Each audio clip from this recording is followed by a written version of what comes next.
Technology को कानूनी अधिकार के रूप में अब शामिल इसके माध्यम से किया गया है।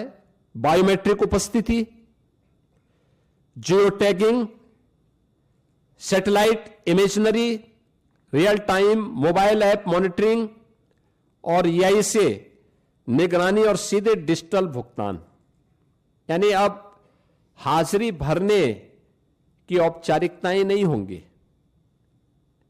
अब जो भी होगा बायोमेट्रिक उपस्थिति के माध्यम से होगी, जियो टैगिंग के माध्यम से होगी, सैटेलाइट इमेजरी के माध्यम से स्थायी परिसंपत्ति का निर्माण हुआ है कि नहीं हुआ है, real time mobile app monitoring भी होगी, EI टूल का भी इस्तेमाल वहां पे हो सकता है, और सीधे डिजिटल भुगतान DBT के माध्यम से हम श्रमिक के खाते में सीधे पैसा भेजेंगे, ये इसके माध्यम से होगा।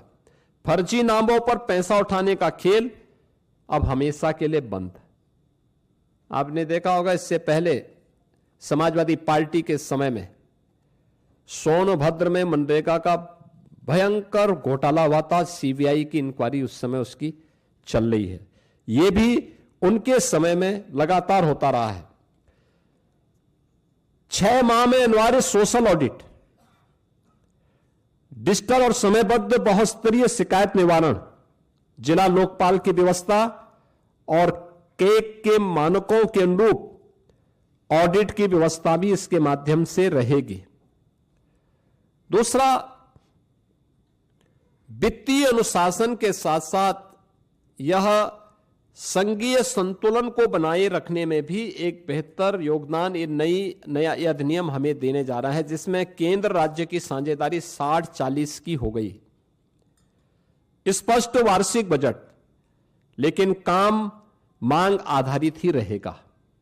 यानी काम जो मांगेगा, गांव में मांगेगा, उसके अनुरूप ही वहां पे उसको कार्य भी दिया जाएगा। राज्यों को अधिक वित्तीय भागीदारी से में स्वामित्व, निगरानी और उसकी गुणवत्ता सुधार, ये राज्यों को इसका पूरा वो दिया गया है कि राज्य इसके लिए करेंगे। और मेरा मानना है कि कुल आवंटन में वृद्धि करके राज्यों को इस मनरेगा की तुलना में अगर इस नई स्कीम के माध्यम से आप देखेंगे तो विकसित भारत जी राम जी के माध्यम से 17,000 करोड़ रुपए अधिक धनराशि इसके माध्यम से प्राप्त हो सकती है। इसमें राज्यों को, यानी इससे पहले होता क्या था मनरेगा में, जिन राज्यों में श्रमिक कम है, जिन राज्यों में गरीबी कम है, उन राज्यों में पैसा ज्यादा जाता था क्योंकि फर्जी भुगतान होता था।